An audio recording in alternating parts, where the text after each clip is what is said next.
এবার শুধু এক ঢাকা মেডিকেল কলেজ পিজি আর কয়েকটা হাসপাতালে দেখলে চলবে না, each and every clinic all around the country, each and every hospital throughout the country, and all the doctors of all the hospitals and clinics have to be very careful to fight against this dengue. তাই না? It's a very big fight.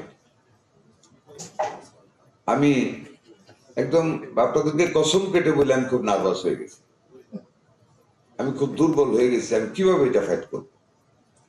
আমি precaution নিচ্ছি, কিন্তু এটার যে depth of treatment, এখানে তো আমার কোনো হাত নেই। আমি আরো প্রেশার দিব সিটি কর্পোরেশনকে, আরো প্রেশার দিব ডিসি সাহেবদের, সবকিছু পরিষ্কার করানোর জন্য। এরপর আমি তো এনশিওর করতে পারবো না যে অল দ্য লার্ভাস আর কি, আমি তো এনশিওর করতে পারবো না যে all the flying mosquitoes have been kill. ফাঁক ফুকর দিয়ে বের হয়ে যাবে। It can fly up to 200 metre. 200 করতে করতে করতে করতে সব রুমে ঢুকে যাবে। কাজে এটা একমাত্র ট্রিটমেন্ট, কিন্তু আমার যা মনে হয়, মানে প্রতিরোধ তো করার জন্য চিন্তা করতেছি, but cure is a very important job.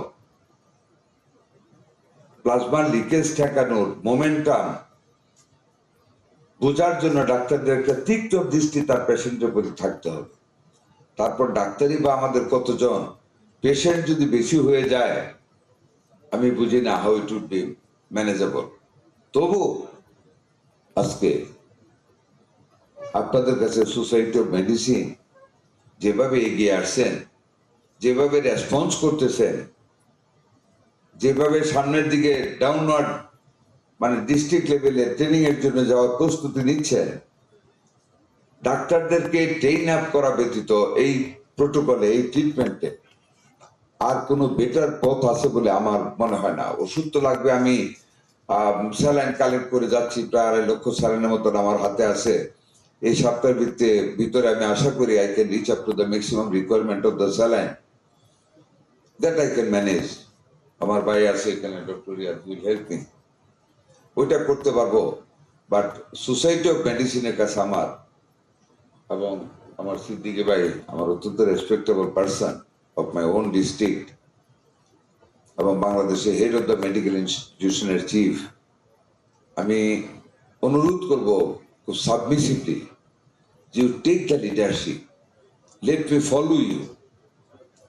আপনারা এই ট্রিটমেন্ট প্রোটোকলে লিডারশিপ দেন, সেমিনার করেন, reach up to the village people, village doctors. আমি really I want to go back to 1971।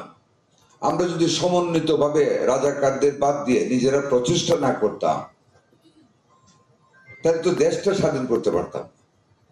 Each and everybody যেদিন হল থেকে পলায়ন করে যায় জিয়া রহমানের ঘোষণা শোনার পরে, সারা রাত হাঁটতে হাঁটতে বুড়ে এমন ক্ষুধার্ত, এই গাজীপুর পার হয়ে কাপাসিয়া গ্রামের মধ্যে যায়, বলে না ল্যাপটপ দিয়ে বসে পড়া, বসেই পড়ছে, ক্ষুদায় আর হাঁটতে পারে না। একজন বুড়া মহিলা বেরোলো, বাবা কি হয়েছে?